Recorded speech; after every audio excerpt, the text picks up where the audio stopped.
What's up guys, it's Matt with BleepinJeep. Today I want to talk to you about these tube clamps from TMR Customs. We've got two different kinds here. We've got the interlocking tube clamp and the non-interlocking tube clamp. So I was talking with Tim at TMR and I was going to get these interlocking ones, and he suggested for my door bars I get the non-interlocking ones, and the reason is he said that when you roll or something like that, your frame gets a little tweaked and it's really hard to ever get these apart and then back together. But these are more structural sound for something that's very important. So I'm going to use these later on for my engine support, and I'm going to use these for the door bar. So you need a pair, obviously. It's not going to work with just one. And the reason you use these is when you want to take a bar out. For me, I have to be able to get the seat. The rear seat will not come in and out the way my cage is designed, so I have to be able to remove a bar to get the rear seat in and out, and that's what I'm going to use these for. So to install them is fairly simple. All you do is you take the tube that you've got. So I've got this is my door bar, and all I did was I fit the tube in there like it needed to be, and then you just cut out the width of the clamp. So for right here, I cut out that much, which is, I think it's about 2.5 inches, and I did the same on the other side. I actually just cut out 5 inches from the middle, and that's pretty much the same. So I did that on both sides, and then the clamp fits right into the inside diameter of your tube. And they make these for all different size tubing. This happens to be 120 wall, 1 3/4 inch.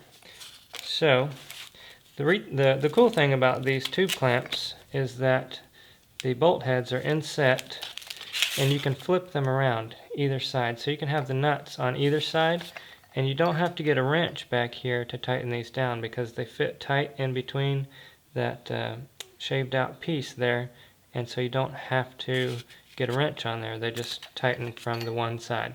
So that's great, like if you've got this up close to a body panel and you can't get to the back side, you can go ahead and put those in beforehand, and then just tighten them from the one side.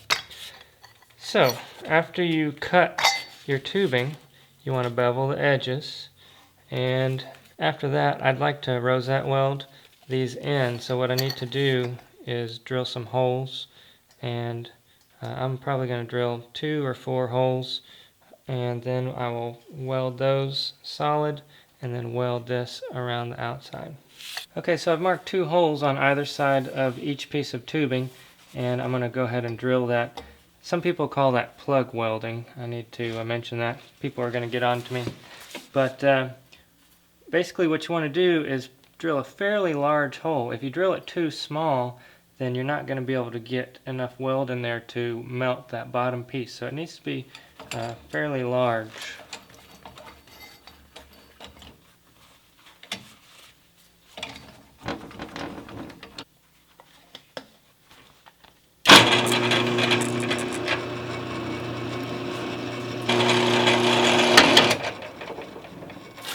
Alright, so that ought to do it, and then we'll flip it over and drill a hole on the opposite side.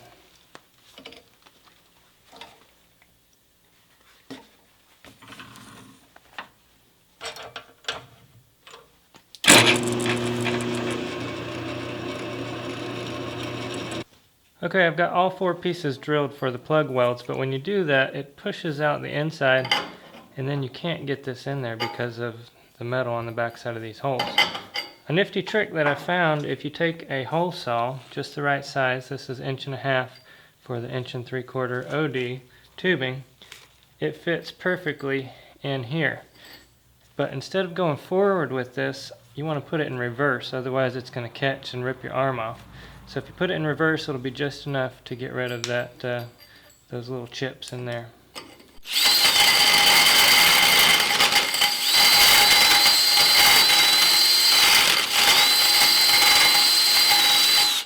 Now that also works if you're using non-DOM tubing that has the little weld on the inside. This will take care of that weld too.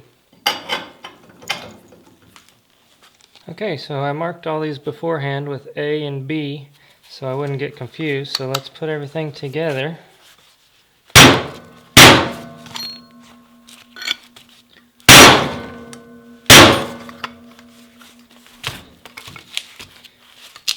But I still may be confused, so before I weld this up, I want to put it in the door and tack it. That way I know everything's right.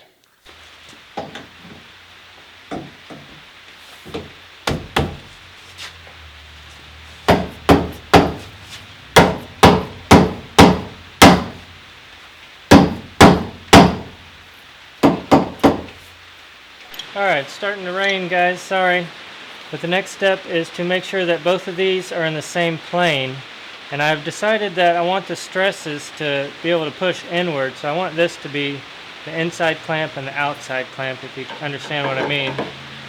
So I need it to rotate a little bit. So I'll just rotate that up, make sure this one is in the same plane with this one, and then we can tack it up.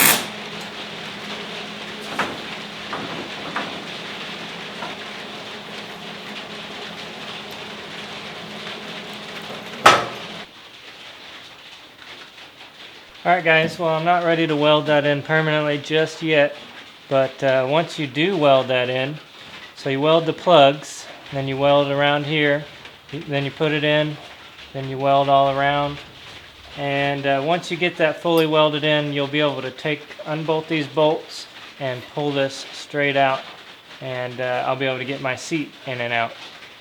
You could also use this, like I said, above your engine. For your engine bar spreader, or maybe a windshield spreader, anything that you have to pull a tube in or out.